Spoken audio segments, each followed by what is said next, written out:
It's me, Gamer Brit. Welcome back to my channel.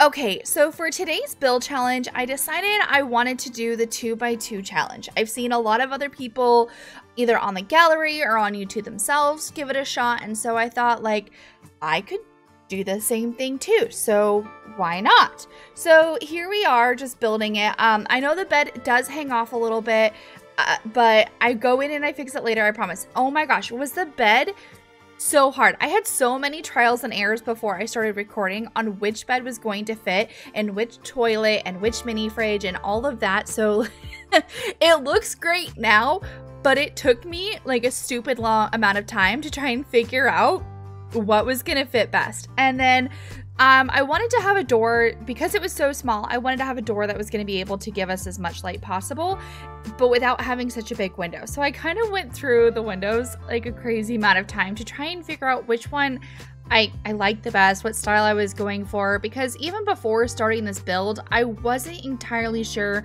the style that I was going for. That's why you see a lot of different color changes throughout it. And then I kind of decided, I don't remember at which point. I think it was the point when I was choosing wallpaper, which we're not there yet, but we're almost there. I was choosing the wallpaper and I was like, you know what? What if we kind of did like a kind of little cottage feel? Like you're on your own, you're out in the wilderness, there's no one around you, you're super peaceful. Why not? So I also built this in the new Werewolf. I think it was like called Moon Valley or Moonlit. I honestly don't remember. But in the new Werewolf pack, in that world, this is where I chose to build. And I figured it fit in really well. And so when we get to the landscaping, you'll see how I fit everything in. But with the tiny little space that we had, I wanted to make sure it was fully functional, which I did test out, by the way. It is 100% fully functional, fully operational. You can sleep, you can use the bathroom, you can cook, you can watch TV, all of it. So yay! That was also another thing I was kind of worried about too, was making sure it all fit properly.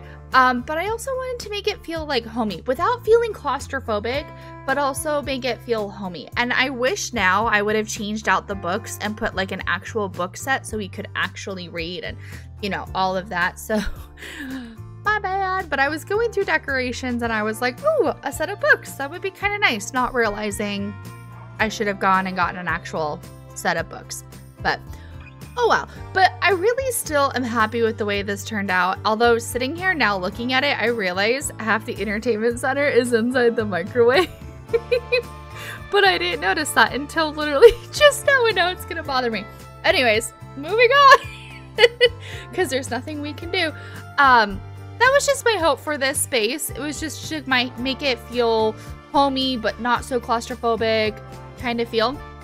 So I was really happy with the way this turned out. It was a lot of trial and error to figure out what was going to fit and what doesn't fit. And for whatever reason, I had issues finding things to fit on shelves. And I wanted to branch out. I didn't want to constantly use the same things that I'm always using in my builds. So I don't know. I just had a lot of fun making this. And then the porch, that was an interesting challenge because for me anyways, I'm used to making bigger porches, and this one I made small.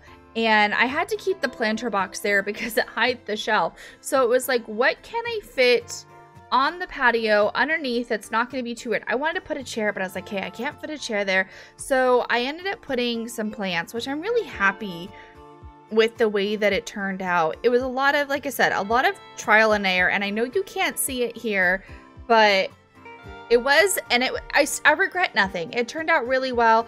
I was trying to go more rusticy on the outside because I was like, hey, we're going for this cottage feel. But then I kind of didn't like the way that it looked. So I ended up having to change it all. And can I just say, what really kind of bothered me is I wanted to make the pillars touch the roof because I felt like it looked odd, like you could see some distance between it. But when you brought it up, you had it hanging out.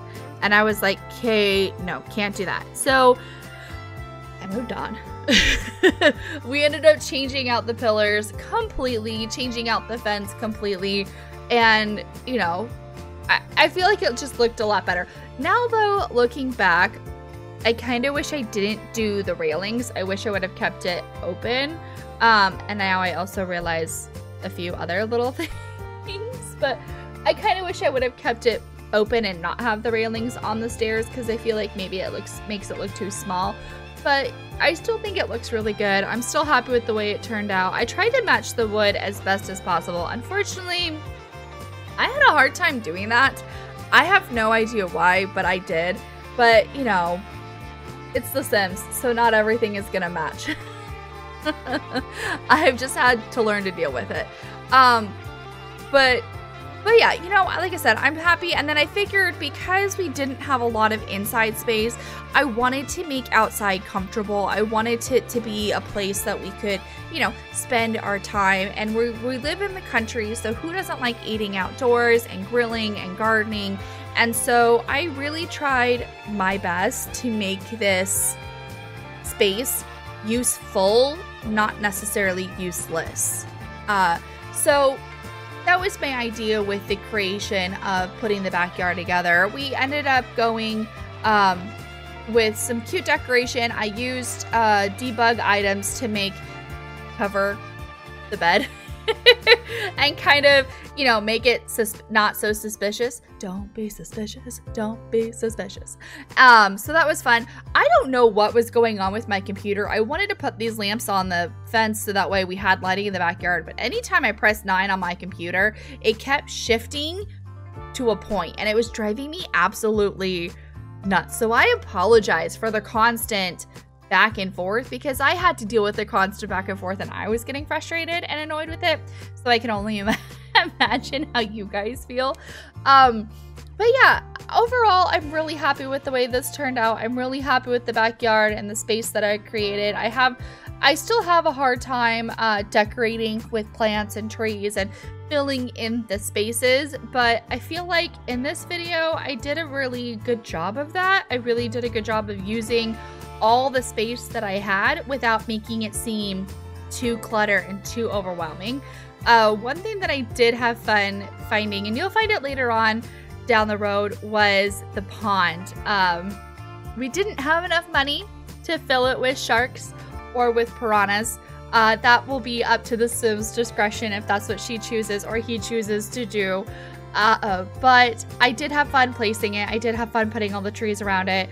One thing I wish I would have done differently was pave a pathway there. I made a pathway to the backyard and I completely did not make a pathway to the pond. So that is something I will end up going in and fixing later. Like all the little things that I'm now realizing. But like I said, overall, I really had fun with this build. I'm happy that I was able to make a 2x2, and moving forward in my Rags to Riches, guys, because, you know, I'm all about the Rags to Riches challenge. We're going to start making some 2x2 houses because now I know how to build them. Now I know how to make them functional, and it was a lot of fun. I can't wait to see what else I come up with next, or where our Sims go next, because, you know, I'm always doing a challenge, always doing a Rags to Riches story, and now our Sims can live in a teeny tiny house and have it be fully functional. So, you know, here's to more future builds of this. But overall, like I said, I'm really happy with the way this looked. I'm really happy with putting everything together, and I hope you enjoy it just as much as I do. And I will see you all next time. Bye, guys!